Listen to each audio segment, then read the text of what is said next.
Last Sunday we decided to go with friends on safari in the UK, a real one, and we drove through Stonehenge, which was beautiful bonus, and we came to see the manor and to be through wild animals. It's such a unique experience when you just go on your own car and you are driving through the park and see animals not in cages but opposite way. You're in a cage and you are watching wild animals, and they have different experience. You get feed animals in another car, like in special car, a special time, but we just wanted to visit to take a look.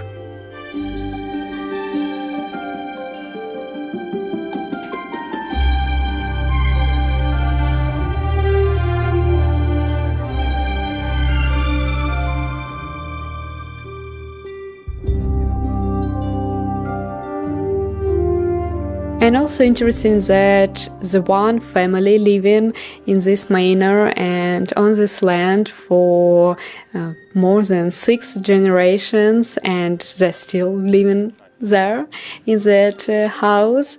And when circuses were popular 100 years ago, they decided to take wild lions from circus to the land and just to give them new life, and then it's extended, and now they're having breeding programs for animals that usually hunting, and you can find wild animals while you're driving. Such a unique experience. If you have a chance to spend time there, I really recommend. It's like one of the best experiences I've ever had in wildness. And you can go by car, but you can go by bus as well, so they have special buses if you came without a car.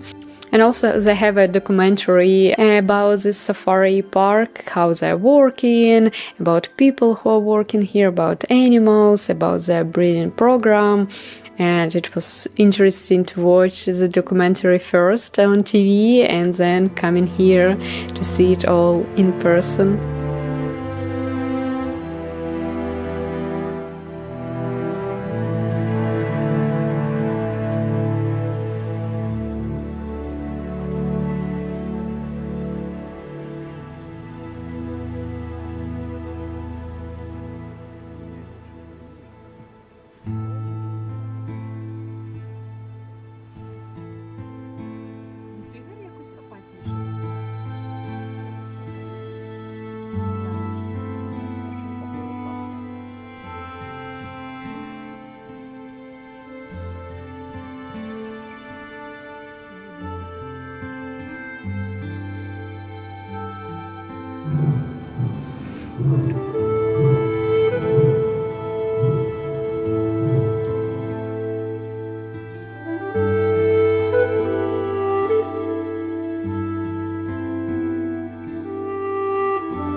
Hi, hello, it's Wednesday today, and and I had such a lovely meeting yesterday with my friend. We met during the course of book binding. We met in the museum and had lovely chat there. She is studying master degree for design in UAL, and I just asked a lot of questions about student life, about how it is going there, what's the quality of this education. For me personally, it was interesting how it is, because sometimes I'm thinking, oh, maybe I need to go to have a degree, because I don't have any foundation degree in design, just any education at all in design.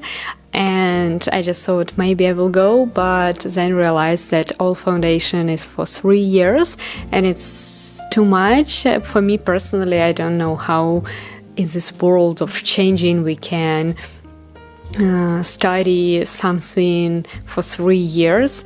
And for me personally, in my age, it's like too long. Just 1 year, maybe, yeah, but 3 years, it's too much.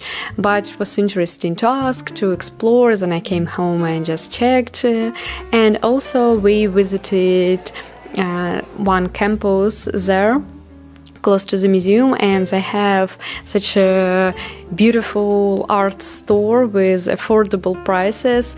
And I decided, I didn't have anything with me, and I decided to buy a sketchbook and some pencils. I just wanted to buy them, so anyway, I just bought it there for £7, I guess, and just came back to the museum just to draw a little bit, to sketch. And I was expected like 30 minutes to sit there, but spent 3 hours of drawing. And also after that came home to explore maybe some short courses, and then realized that online studying is more for me, so I don't need to spend money to go for courses to another parts of the UK, just to spend money on accommodation, all the stuff. And I think in combining online studying plus private tutors, or just attending master classes from artists I really love, would be a nice combination for me.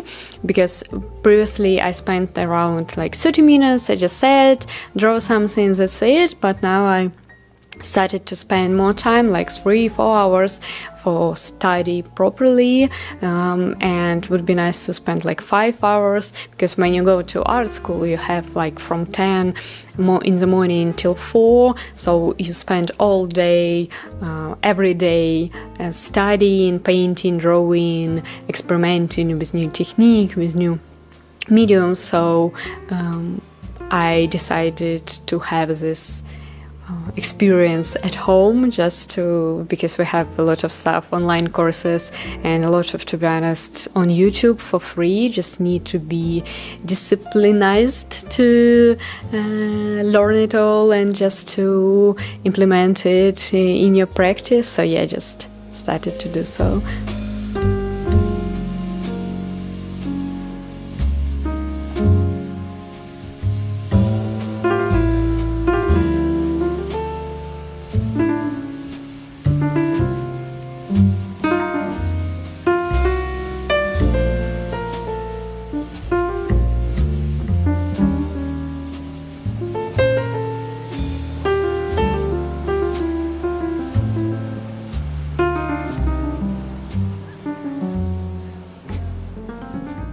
And also I wanted to talk about, just tell about my favorite podcasts, because sometimes I'm just asking about recommendation for any podcasts about money or about art or about something, and usually I have random recommendations.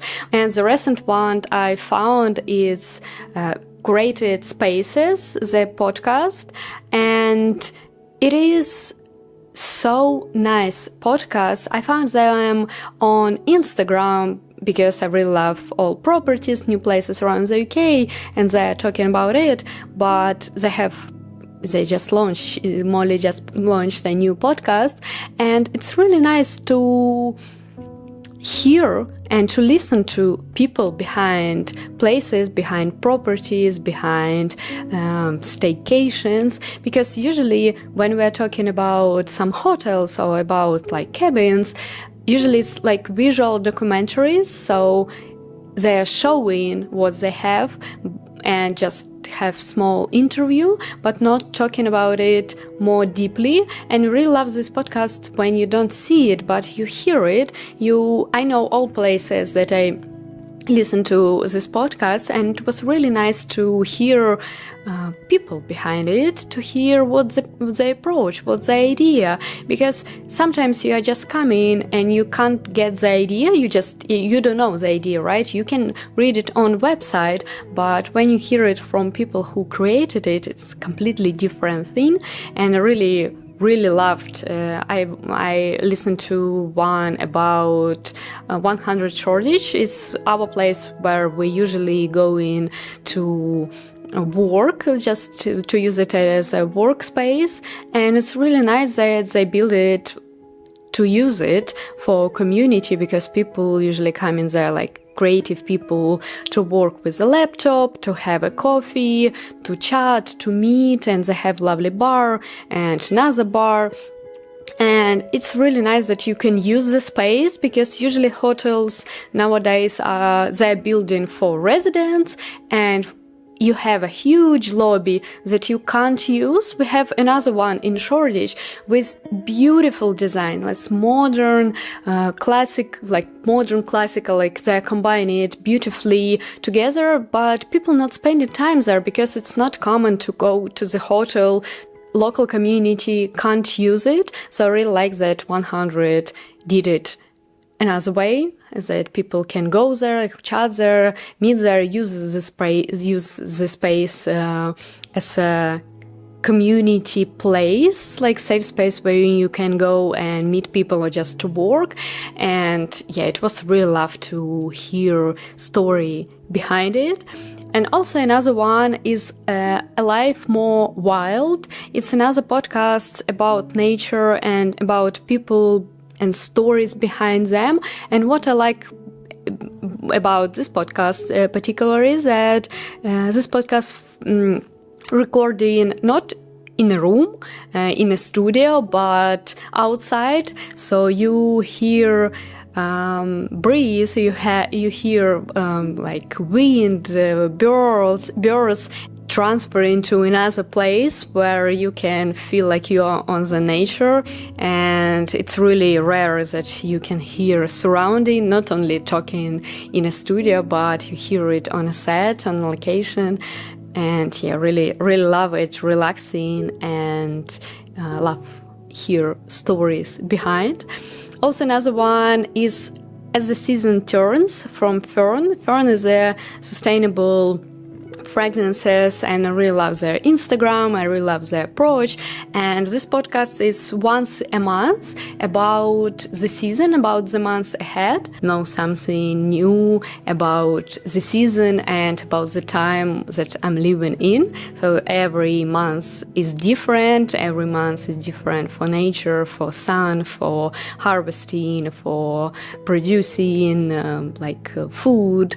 And it's nice to be in that season, live in that season particularly. And another one also related, but more about gardening, is Grow, Cook, Eat, Arrange by Sarah.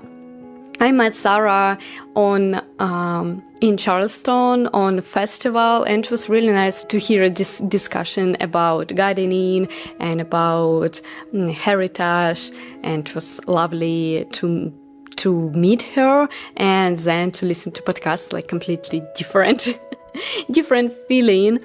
And another one is really fun and relaxing and healing podcast about I Am Absolutely Fine.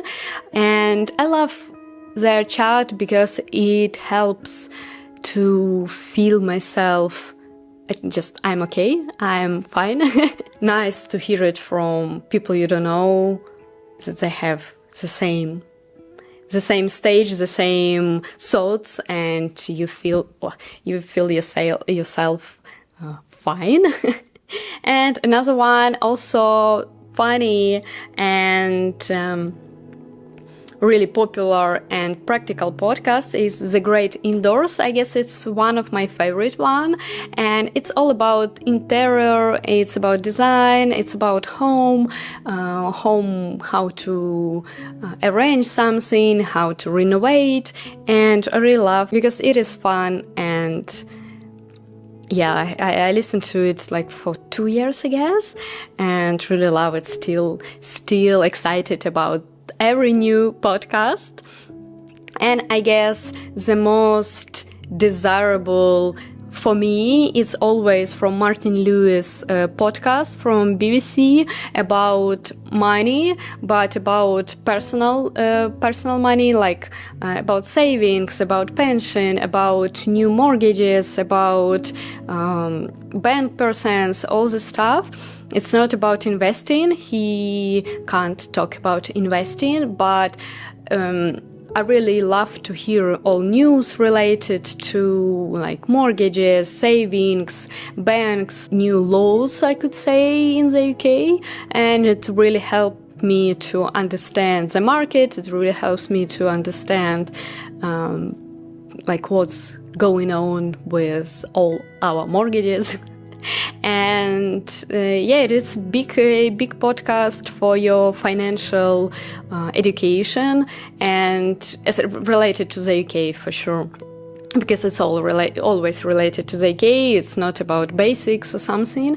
I think few months ago on my newsletter, I suggested and recommended few books about financial education in general, and I think I will leave it in the description below, just name of the book, so you can read it if you want to know just general basic how the market works, about all bank system in simple words, not about like economic or something. And if you want to start to invest or continue to invest, your money, how to save money, what to do with money that you have and you want to save, like that. I think 2 books. It was really helped me to get more knowledge about local market and global market in general. So I left it down in a box down below. Maybe I will find something new and will update you later with what did I find. And thank you so much for watching. Hopefully it was interesting and helpful, and just left your comments down below. Maybe you can suggestion for your favorite podcast. I would love to add to my list. And thank you so much. See you. Bye bye.